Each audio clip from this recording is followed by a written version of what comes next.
जो हमने सैंपल इकट्ठा किया उसका मीन ट्रू पॉपुलेशन के तरफ रिग्रेस कर रहा होता है। यानी उसकी जो वैल्यू ज़्यादा आ रही है या लेफ्ट साइड पे हो तो कम आ रही है, तो आहिस्ता-आहिस्ता अपने सेंटर की तरफ जाना शुरू करती है। तो रिग्रेशन एनालिसिस में इसका ये मतलब है कि it is regressing towards the mean. और इसकी डेफिनेशन ज़रा पढ़ लें।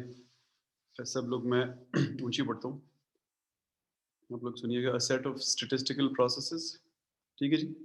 It is a set of statistical processes, यानी एक नहीं, मल्टीपल स्टैटिस्टिकल प्रोसेसेस हैं used to analyze the relationship between a dependent variable and one or more independent variables. For example, while trying to predict the volume of sales, यानी आप एक firm में हैं और आप देखना चाहते हैं कि हमारी सेल्स कितनी होंगी अगले क्वार्टर में या अगले महीने में। अब ये बहुत इंपॉर्टेंट डिसीजन होता है। क्यों? क्योंकि आपने एक अंदाज़ा लगा के फिर प्रोडक्शन करनी होती है।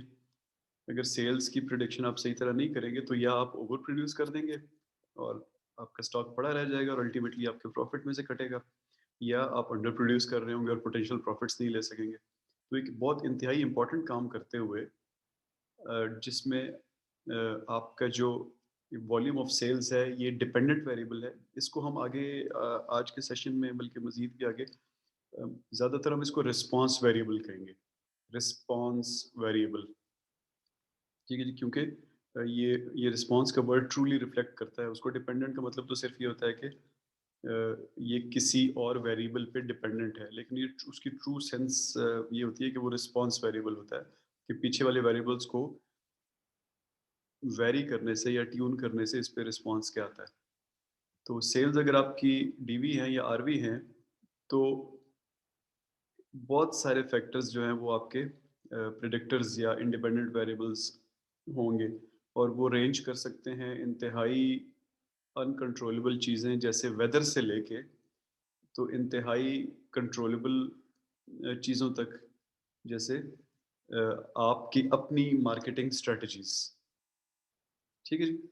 तो वो चीज़ें जिन पे डिपेंड करता है आपका आउटपुट, आपका रिस्पॉन्स, उन उनकी नेचर एक एक्सट्रीम पे टोटली अनकंट्रोलेबल हो सकती है और एक एक्सट्रीम पे टोटली कंट्रोलेबल हो सकती है, और बीच में बहुत सारी चीज़ें हो सकती हैं।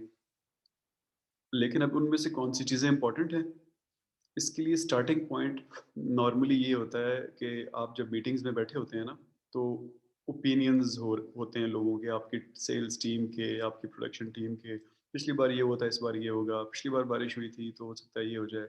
तो बेसिकली थ्योरीज आपके सामने आ रही होती हैं जो कि मोस्टली अनवेरिफाइड होती हैं, और उनकी बेसिस पे आप पहला सेट ऑफ फैक्टर्स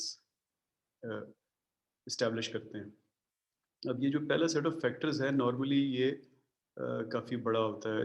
इसमें दर्जनों फैक्टर्स तक लोग पहुंच जाते हैं, सैकड़ों फैक्टर्स तक पहुंच जाते हैं।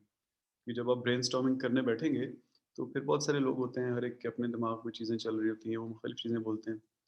तो जब आपके पास बहुत सारे फैक्टर्स होते हैं तो पहला ऑर्डर ऑफ बिजनेस ये होता है कि आपने उन फैक्टर्स को, उनकी तादाद कम करके एक मैनेजेबल लेवल तक लानी होती है कि आप उनको एनालाइज कर सकें। लेकिन तादाद कम किस बेसिस पे की जाए, ये बहुत बड़ा इशू है। तो ऐसा ना हो कि इम्पोर्टेंट फैक्टर आप छोड़ दें और अनइम्पोर्टेंट फैक्टर के पीछे लग जाएँ। तो आपको फिर कोई स्टैटिस्टिकल प्रोसेस चाहिए होता है कि जो आपको बताए कि किस बेसिस पे आप किसी फैक्टर्स को छोड़ेंगे, किसी फैक्टर को छोड़ेंगे या रिटेन करेंगे। इस प्रोसेस को हम लोग कहते हैं एक्सप्लोरेटरी फैक्टर एनालिसिस। यानी आप ये एक स्क्रीनिंग की तरह की चीज़ होती है कि आप पूरी की पूरी आबादी को सिर्फ उनके सर का टेम्परेचर मेजर करके देखते हैं कि पोटेंशियली कोरोना पेशेंट है या नहीं। तो उसमें से कोई 1-2%, 3-4% को आप रोक लेते हैं कि भाई आपको टेम्परेचर है, आप रुक जाएँ। अब हम मज़ीद देखेंगे, आपका पीसीआर करेंगे या कोई और टेस्ट करेंगे, उससे पता लगेगा कि आपको कोरोना है या नहीं। तो ये जो शुरू के टेस्ट होते हैं, ये स्क्रीनिंग की नेचर के टेस्ट होते हैं, और इन एक्सप्लोरेटरी फैक्टर एनालिसिस होता है। फिर उसके बाद आप मज़ीद अपने टेस्ट्स को रिगरस या टेक्निकली कॉम्प्लेक्स करते जाते हैं, और उसकी बेसिस पे आप रिलेशनशिप्स देखने जाते हैं। हमने पिछली क्लास में एक इम्पॉर्टेंट चीज़ पढ़ी थी। वो इम्पॉर्टेंट चीज़ ये थी कि यही काम करते हुए आप टाइप 1 एरर भी कर जाते हैं कभी-कभी और टाइप 2 एरर भी कर जाते हैं।